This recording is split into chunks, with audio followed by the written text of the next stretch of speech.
Agradeço muito o convite feito pelo CGE e principalmente pela Embaixada da França aqui, que patrocinou minha vinda para Brasília.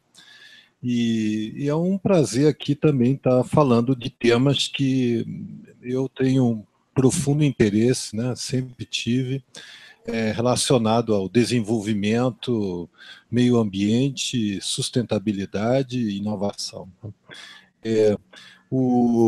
Eu começaria dizendo que, né, esse contexto que a gente está vivendo hoje, que é um contexto absolutamente único, não sei se a gente pode remontar a história da Revolução Industrial, né, de 2,5 séculos atrás, né, a gente está vivendo uma transição, né, profunda, né, talvez com um desfecho positivo e um outro pode não ser tão positivo assim, né? Vai depender muito da nossa capacidade de nos orientar para um caminho viável e sustentável, né?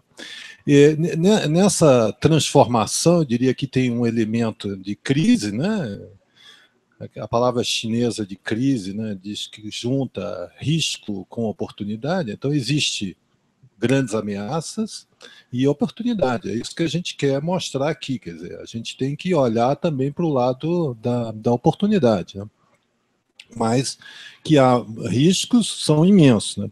Então, como o Marcelo já colocou, né, a gente está preso numa espécie de paradigma tecnológico centrado nas energias fósseis, né?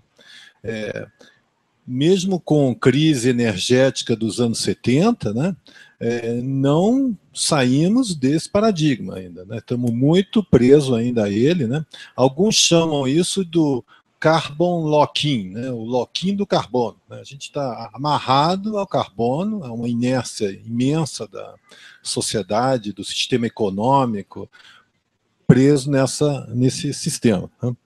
E agora, evidentemente, diante das ameaças colocadas, né, é evidente que agora a gente começa a perceber alguns indícios de uma possível transição tecnológica.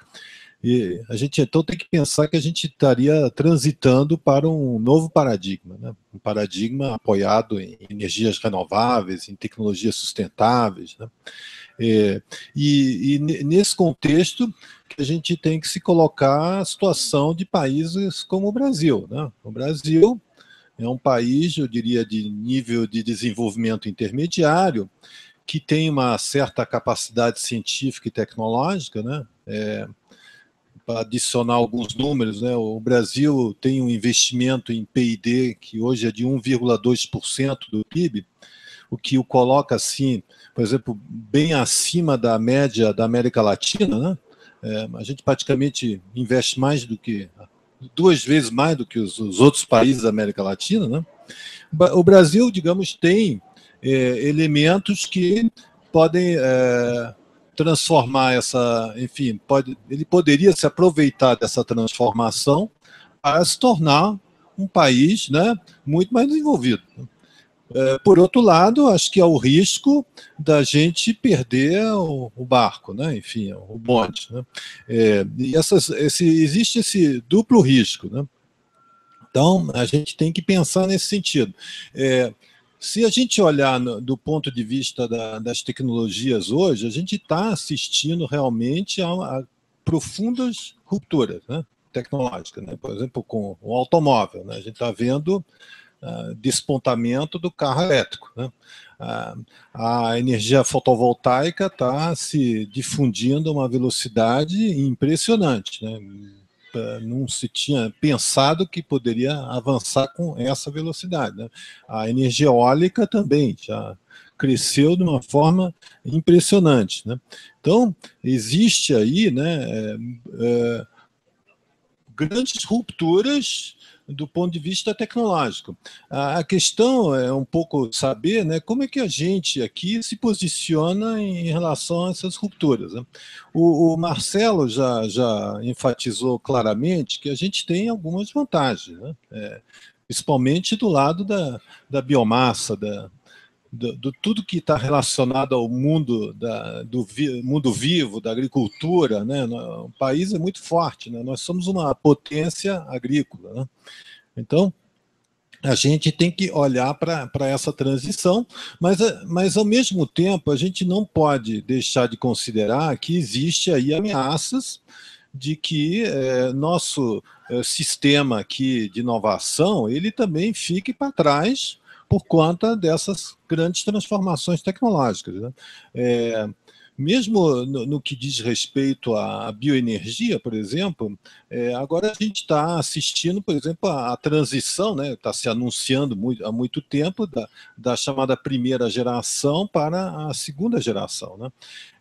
Nessa transição, né, nós éramos muito fortes na primeira geração, né? Então, o que diz respeito ao uso à produção de etanol, né, baseada digamos, na destilação do caldo de cana, né, nos processos tradicionais, nós somos imbatíveis, mesmo porque a gente desenvolveu toda uma capacidade em cima da cana-de-açúcar, né, um conhecimento que poucos países têm, né?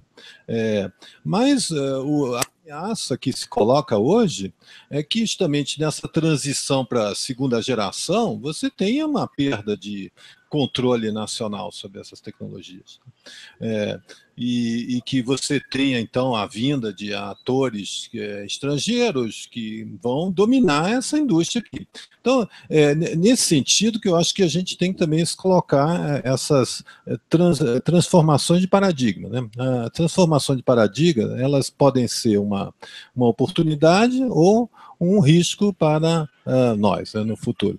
E eu acho que como é que pode ser uma oportunidade para nós? Eu diria, se a gente se preparar, né? Se a gente investir, né, suficiente, né? Se a gente tiver uma estratégia clara para onde vamos, né? Isso exige fazer escolhas, né? Ter prioridades, né? Investimento de longo prazo, né?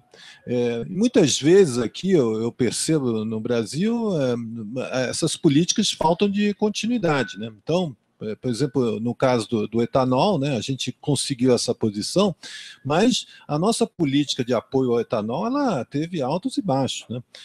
E foi por conta da nossa capacidade, nosso sistema de ser muito criativo, é que a gente conseguiu contornar os problemas até hoje.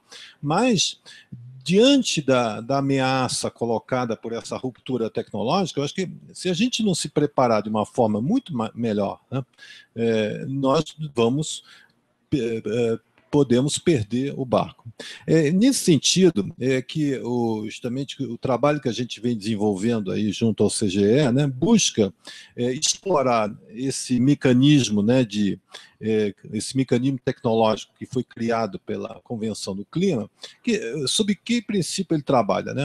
Na ideia de que essas novas tecnologias que vão garantir a nossa transição para o novo paradigma, elas virão dos países desenvolvidos, basicamente. Países do norte são eles que vão nos oferecer essa tecnologia.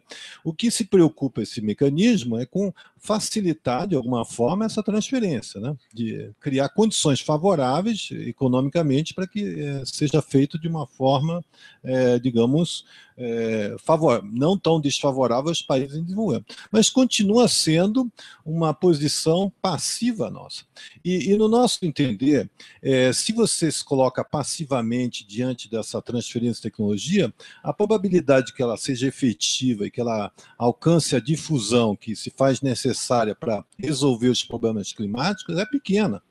Então, nós só vamos conseguir essa transição se nós nos engajarmos e nós formos ativos nesse processo de criação das novas tecnologias, né?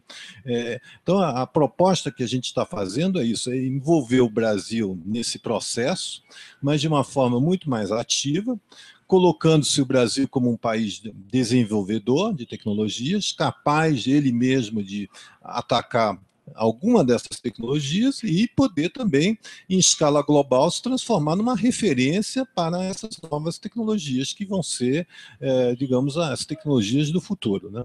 Então, passar nossa proposta de uma posição menos passiva, muito mais proativa, que busca tentar transformar esse risco numa oportunidade para o nosso desenvolvimento.